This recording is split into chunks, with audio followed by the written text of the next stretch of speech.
तो चलिए बच्चों स्टार्ट करते हैं डाउट सेशन। कुछ स्टूडेंट्स का डाउट है क्वेश्चन नंबर 12। क्वेश्चन नंबर 12 है the intensity of electric field required to keep a water drop of radius 10 to the power -5 centimeter just suspended in air when charge with 1 electron is approximately। देखो हमको water drop बोला गया, water drop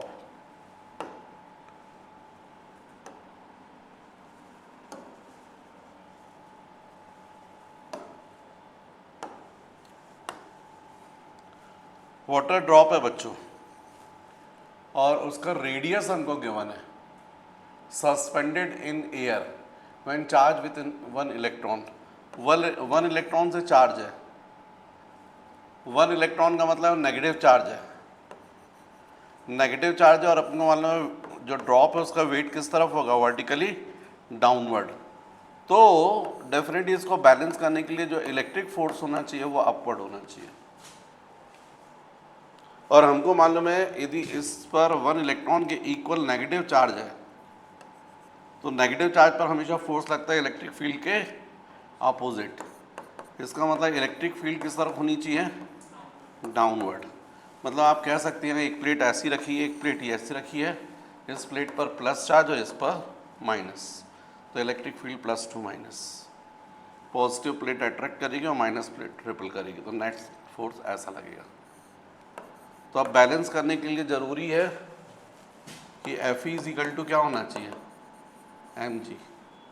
अब F E कितना होगा, Q into E is equal to of M G, right. हमको find करना intensity of electric field, मतलब ई फाइंड करना। तो E is equal to M G upon Q. अब यदि अपन इसमें वैल्यूज़ रख दें तो इलेक्ट्रिक फील्ड की वैल्यू आ जाएगी। और डेफिनेटली भले ही इस क्वेश्चन में पूछा नहीं है कि डायरेक्शन क्या होगा इलेक्ट्रिक फील्ड का, तो आपका आंसर होना चाहिए, यहाँ पर वैसे दिया नहीं होता तो इलेक्ट्रिक फील्ड का डायरेक्शन होता डाउनवर्ड। अब रहा सवाल मास का, तो हमको पता है डेंसिटी इज इक्वल टू क्या होता है, मास अपॉन वॉल्यूम। तो मास इज इक्वल टू क्या हो जाएगा, डेंसिटी इनटू वॉल्यूम। मास वाटर की जो डेंसिटी होती है वो होती है 10 to the power 3 kg पर मीटर क्यूब, और वॉल्यूम हो जाएगा 4/3 पाई आर क्यूब। ड्रॉप स्फेरिकल होती है, स्फीयर का वॉल्यूम होता है 4/3 पाई are cube.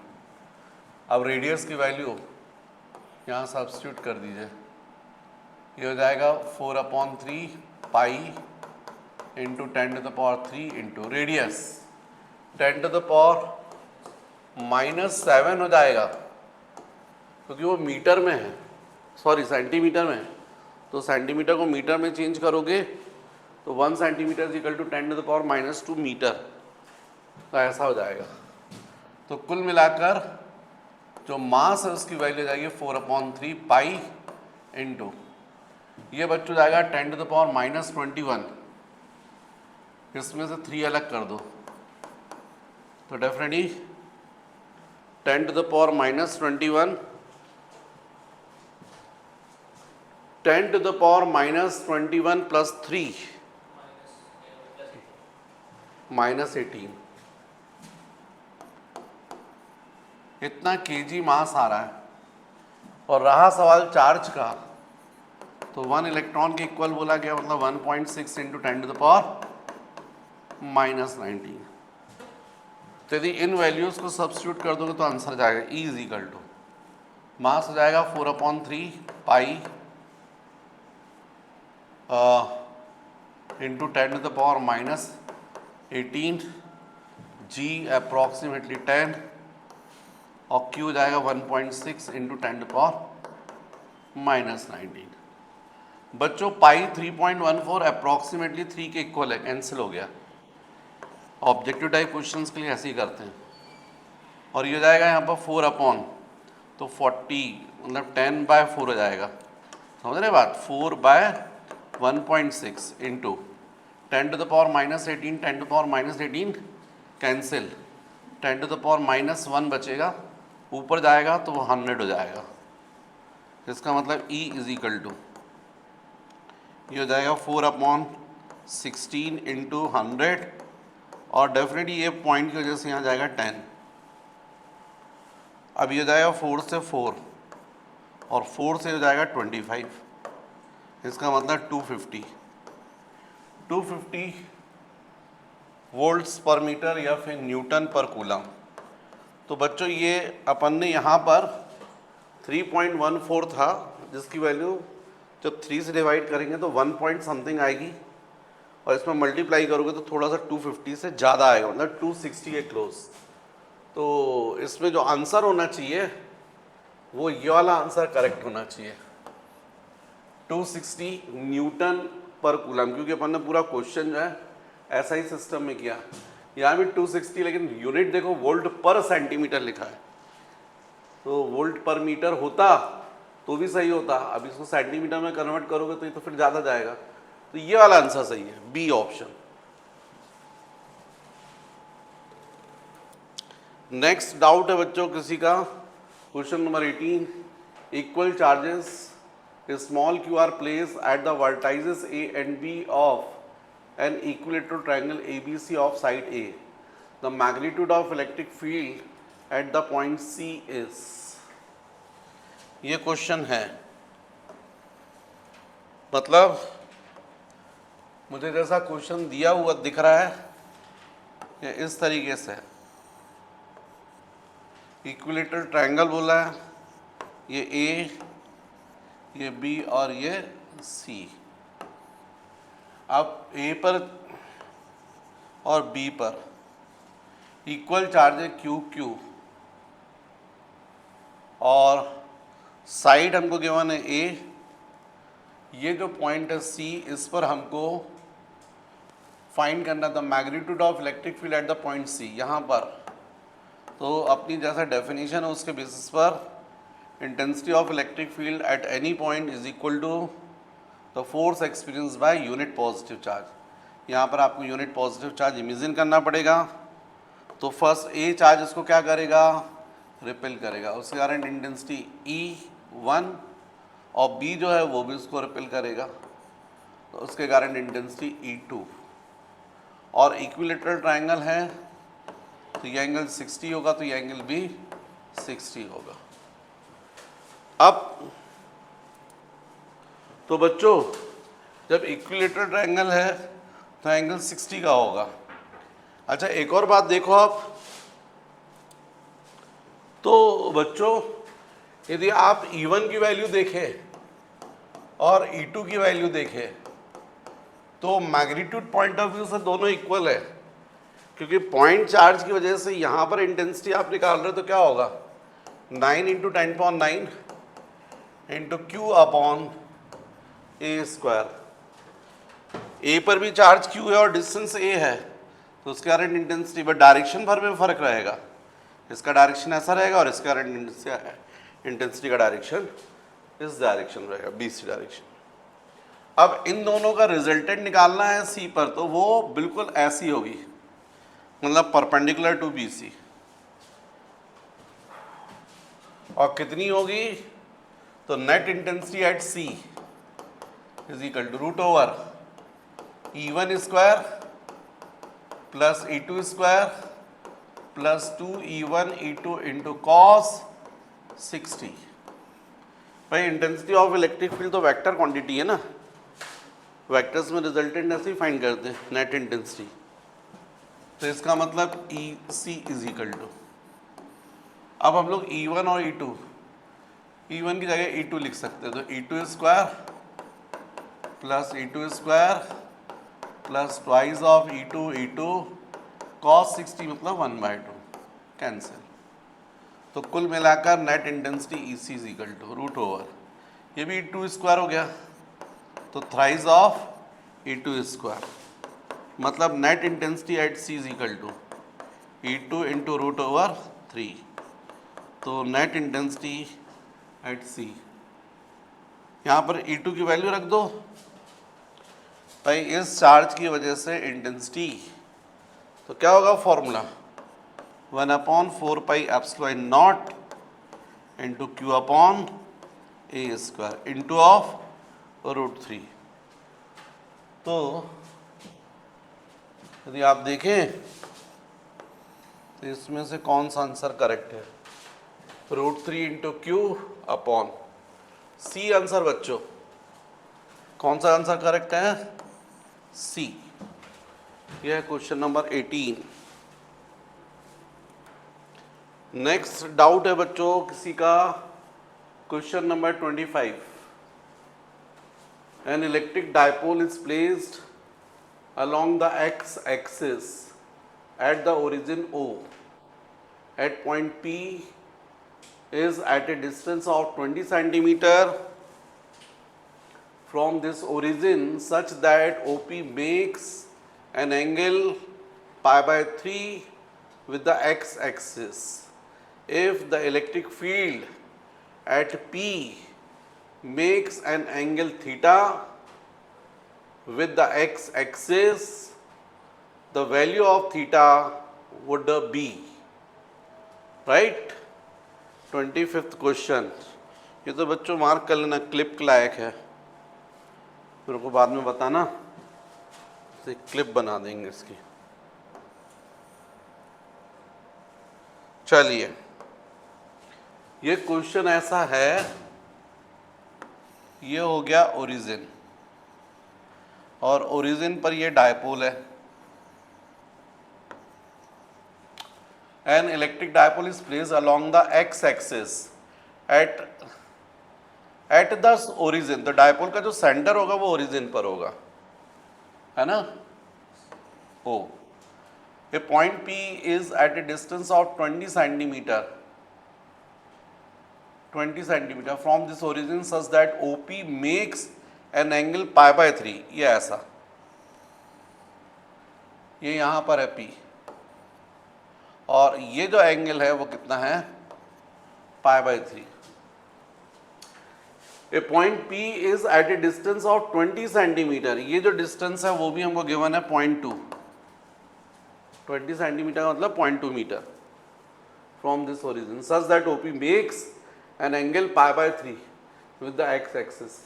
If the electric field at P makes an angle theta with the x-axis, the value of theta would be, मतलब जो यहाँ पर इलेक्ट्रिक फील्ड है वो x एक्सिस से यदि थीटा एंगल बना रही है तो हमको थीटा की वैल्यू फाइंड करनी है।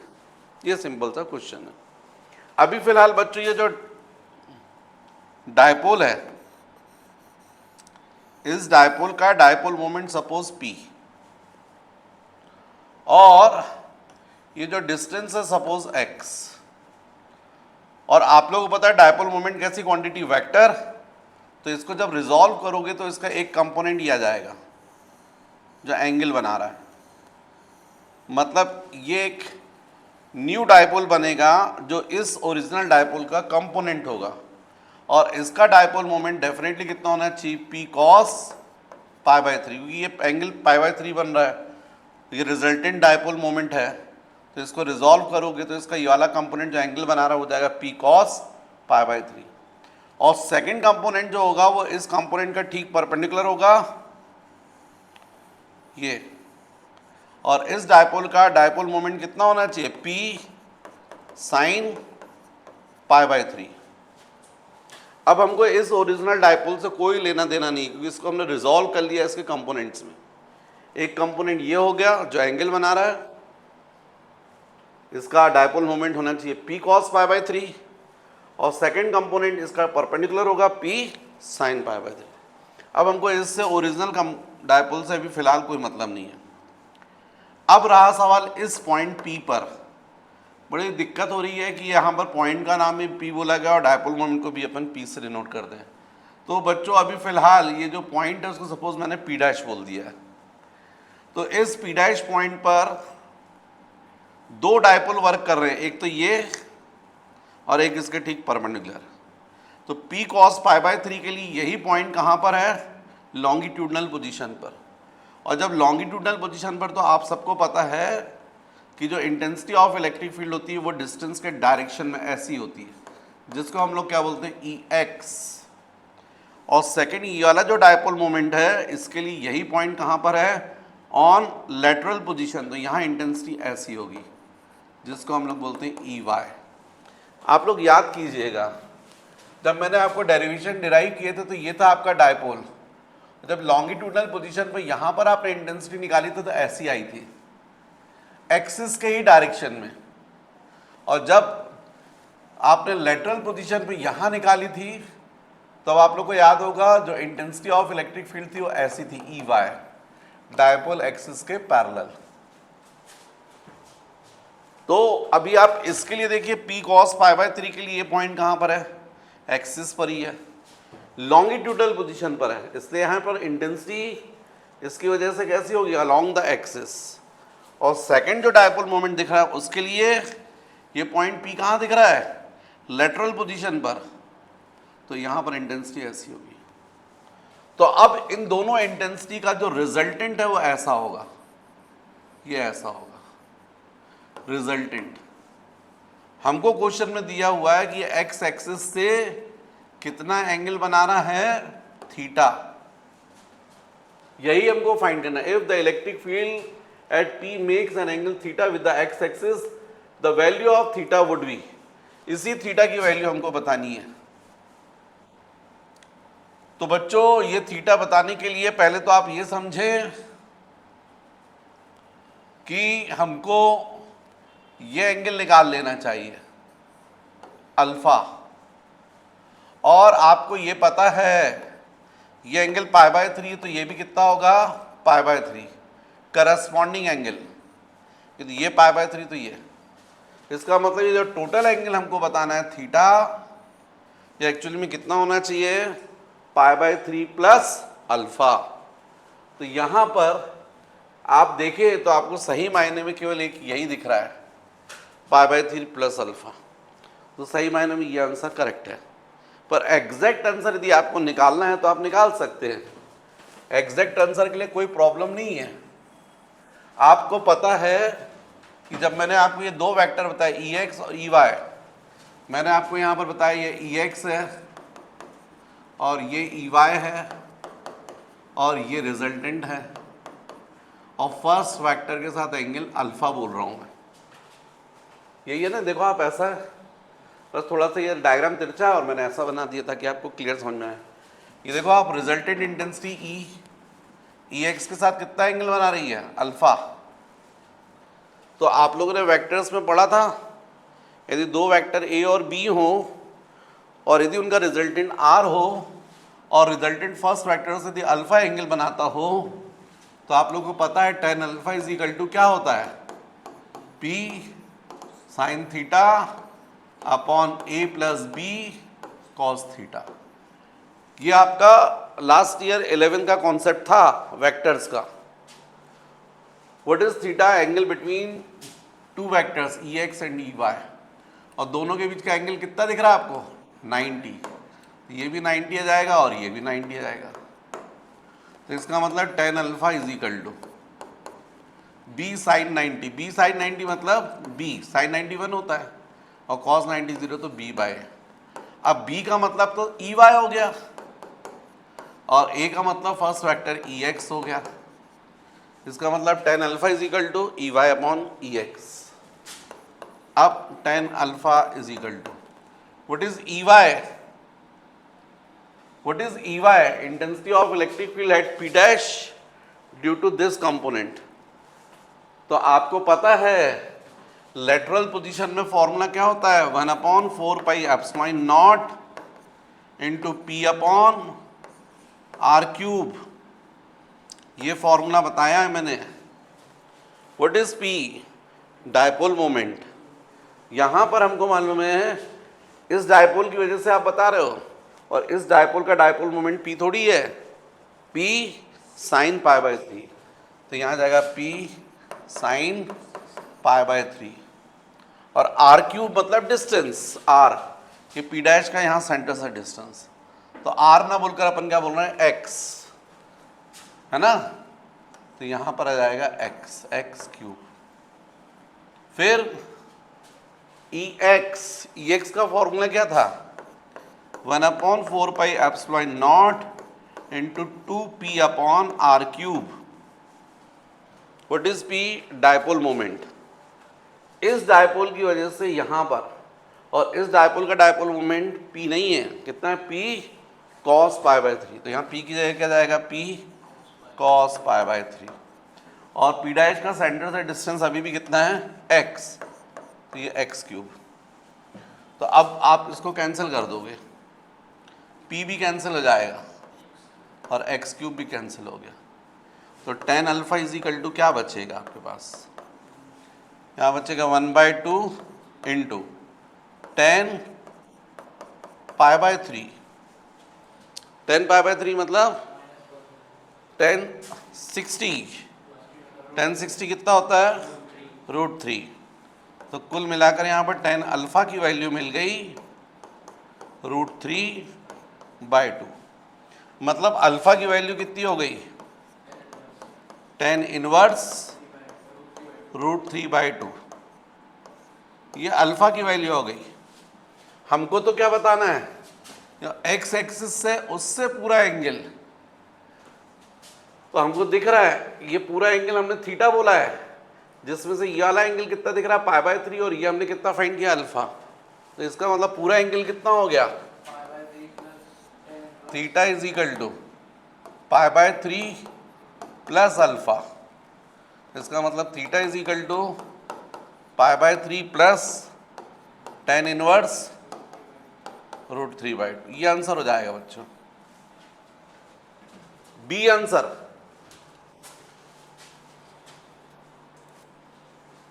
चलिए बच्चों, किसी बच्चे का है क्वेश्चन नंबर, डाउट है क्वेश्चन नंबर 28।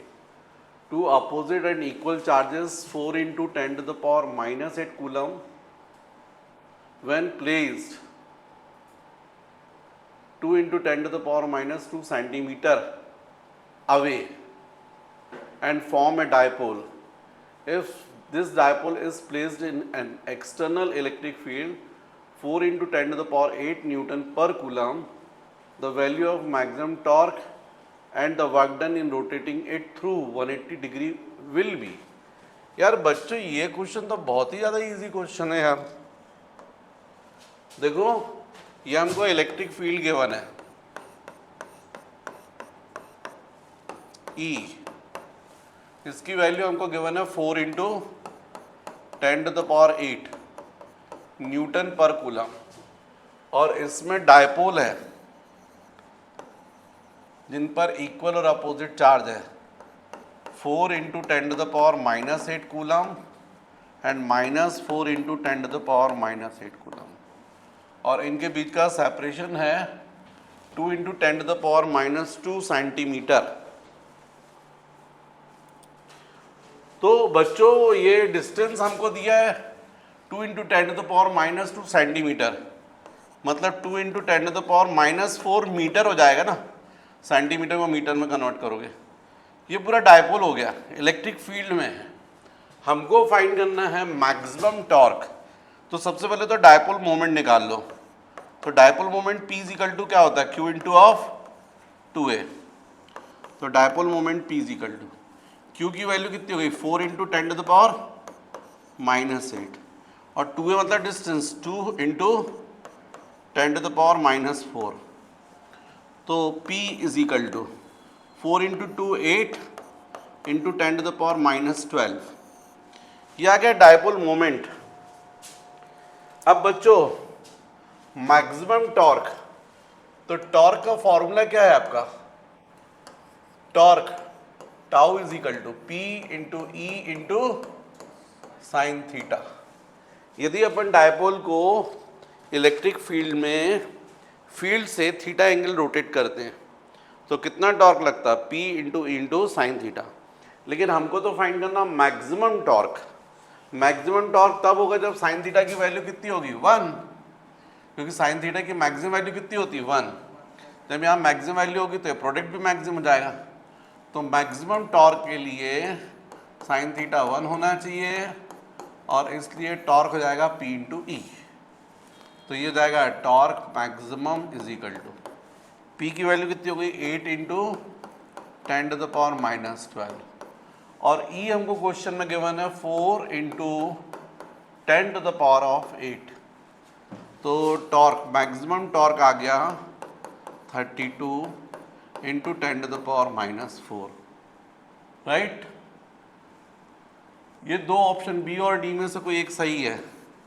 ये तब पता चलेगा कौन सा सही है जब हम वर्क ऑन निकाल लेंगे।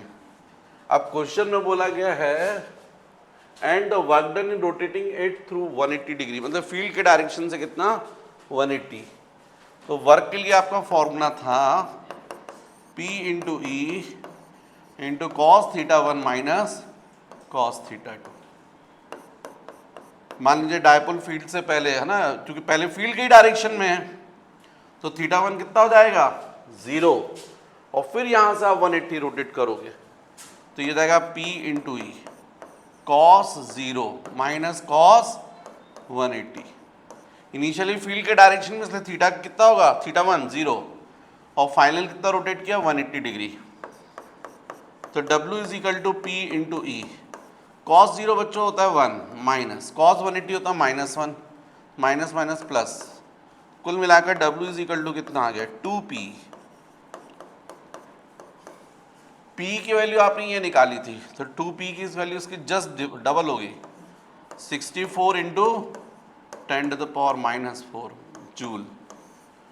तो आपका जो करेक्ट आंसर होना चाहिए 32 into 10 to the power minus, ये बच्चों D answer, D answer. Next question बच्चों, the electric intensity due to dipole of length 10 centimetre and having a charge of 500 microcoulomb at a point on the axis at a distance 20 centimetre from one of the charge in air is. देखो एकदम clear दिया question में, ये हो गया dipole और length given है 10 centimetre, मतलब हो गई 0.10 मीटर, और चार्जेस हैं 500 माइक्रोकूलम, दूसरे पर होना चाहिए -500 माइक्रोकूलम।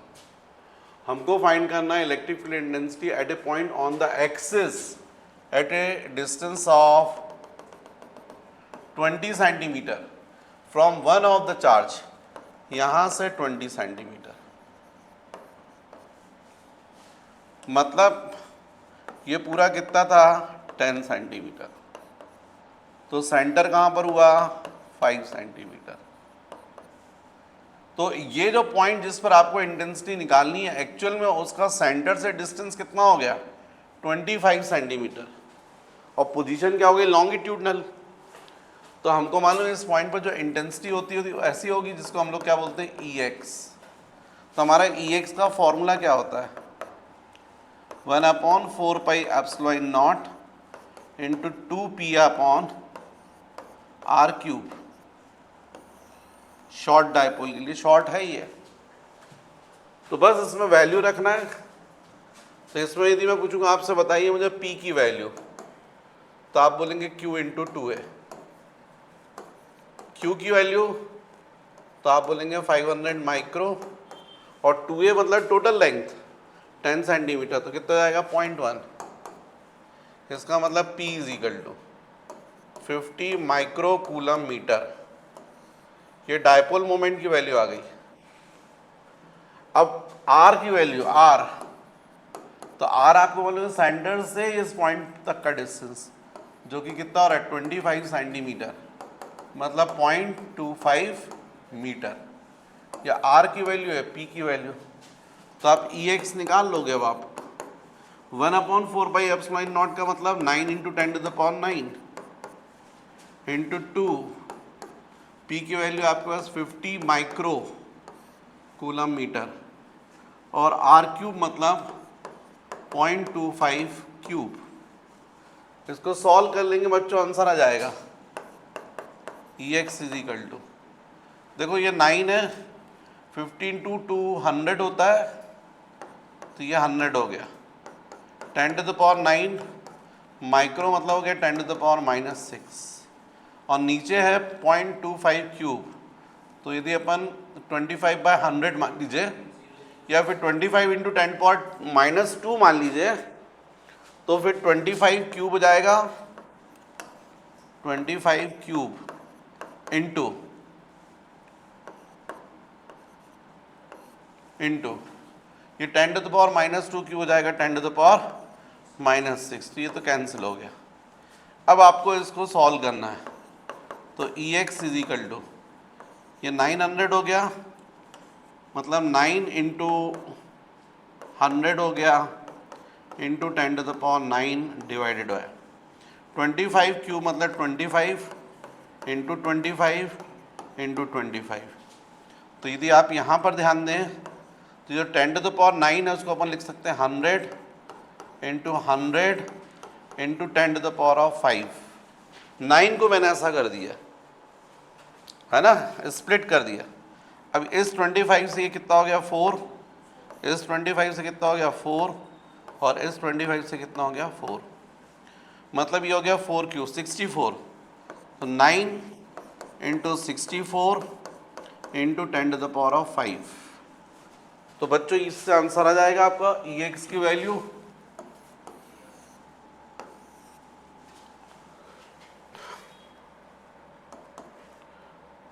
9 4 जा 36, 6 बचेगा 3, 9 6 जा 54, मतलब 57 इंटू 10⁻5, ये आ रही है EX की वैल्यू।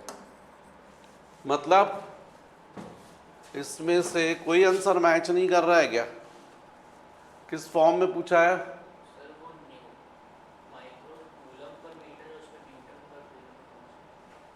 हैं? क्या सब कुछ सही है भाई? P क्या होता है? Q इंटू 2A, कितना हो गया 500 माइक्रो इंटू 2A कितना हो गया 0.1, ठीक है।